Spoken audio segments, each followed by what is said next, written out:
इधर इंदौर में कारोबारी को धमकी देकर रेप केस में फंसाने वाली महिला खुद ही फंस गई। कारोबारी ने महिला के खिलाफ ब्लैकमेलिंग की शिकायत दर्ज कराई। पड़ोसी होने का फायदा उठाकर महिला कारोबारी से दोस्ती करती थी और बाद में उसने कारोबारी को धमकी देकर लाखों की ज्वेलरी ले ली। लेकिन जब कारोबारी तब 8 दिसंबर 2022 को महिला ने थाने में पहुंचकर कारोबारी के खिलाफ रेप का केस दर्ज करा दिया। इसके अगले दिन कारोबारी को पुलिस ने गिरफ्तार कर लिया। 20 जनवरी 2023 को जमानत मिलने के बाद भी महिला ने कारोबारी का पीछा नहीं छोड़ा।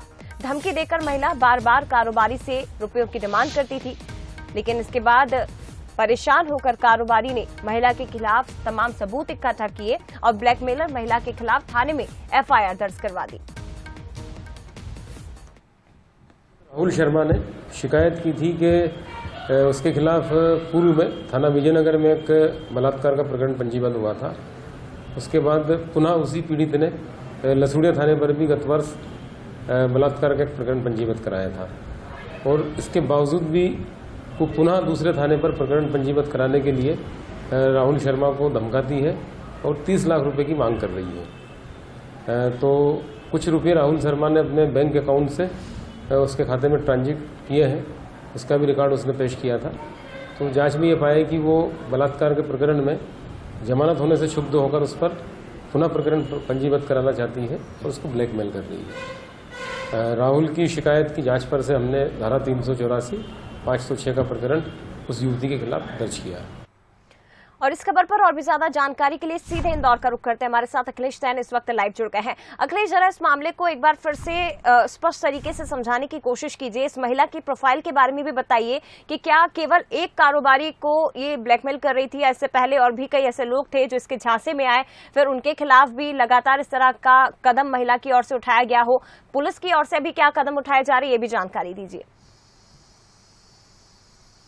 बिल्कुल जया, एक ब्लैकमेलिंग का मामला सामने आया और जिसमें महिला ने स्पष्ट कहा कि जब तक जिंदा हो तब तक आपको हमारी डिमांड पूरी करनी पड़ेगी। ये कहकर महिला लगातार जो कारोबारी है उसे ब्लैकमेल कर रही थी। 30 लाख रुपए की जो महिला है वो डिमांड कर रही थी और पैसे नहीं देने पर रेप केस दर्ज कराने की यहाँ पर बात भी कही गई थी। पूर्व में भी महिला ने व्यापारी के ऊपर दुष्कर्म का जो प्रकरण है वो दर्ज कराया था। व्यापारी इस पूरे मामले में जेल भी गया था। जब वापस से जमानत पर लौटा उसके बाद जो महिला है वो कहीं ना कहीं पर एक बार फिर से उसे ब्लैकमेल कर रही थी और लगातार 30 लाख रुपए की डिमांड कर रही थी। व्यापारी परेशान हो गया था, उसने ये सारी बातें अपने परिवार को बताई और उसके बाद लसूड़िया थाने पर पहुंचे और यहाँ पर शिकायत दर्ज कराई। फिलहाल पुलिस ने ब्लैकमेलिंग के मामले में जो महिला आरोपी है उसके खिलाफ शिकायत दर्ज कर ली है और उसे की तलाश शुरू कर दी है। बताया जा रहा है कि स्कीम नंबर 114 में महिला और जो व्यापारी है वो आमने सामने मकान में रहते थे और महिला से उनकी बातचीत भी थी। महिला का घर पर आना जाना था और इसी दौरान जो महिला है वो उसे लगातार ब्लैकमेल करती रह रही थी। उसके बाद से ही लगातार जो व्यापारी कहीं ना कहीं पर परेशान था।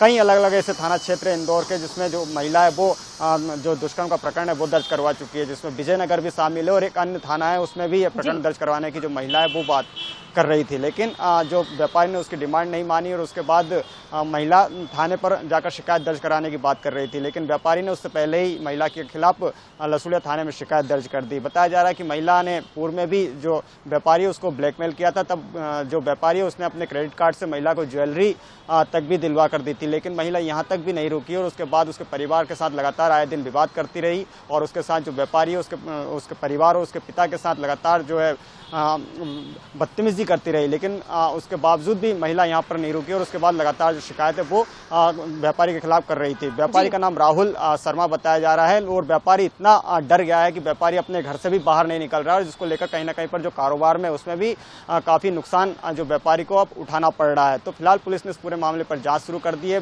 जो पीड़ित है उसकी शिकायत दर्ज कर ली और जो आरोपी महिला उसकी तलाश शुरू कर दी। बताया जा रहा है कि जो महिला ने जब पहली बार जब व्यापारी के खिलाफ रेप केस दर्ज कराया था उसके बाद जो महिला का जो पति था वो भी उसे तलाक देकर कहीं चला गया है। उसके बाद से ही जो महिला है वो अब अकेली रह रही थी। तो उसके जब व्यापारी जेल से छूटा तो उसके बाद फिर से एक बार जो ब्लैकमेलिंग का जो मामला है वो जो महिला है वो लगातार ब्लैकमेल जो व्यापारी को कर रही थी और 30 लाख रुपए की डिमांड भी कर रही थी। ठीक है, पुलिस अब फिलहाल इस पूरे मामले में आगे जांच भी कर रही है। शुक्रिया आपका अखिलेश, तमाम जानकारी साझा करने के लिए।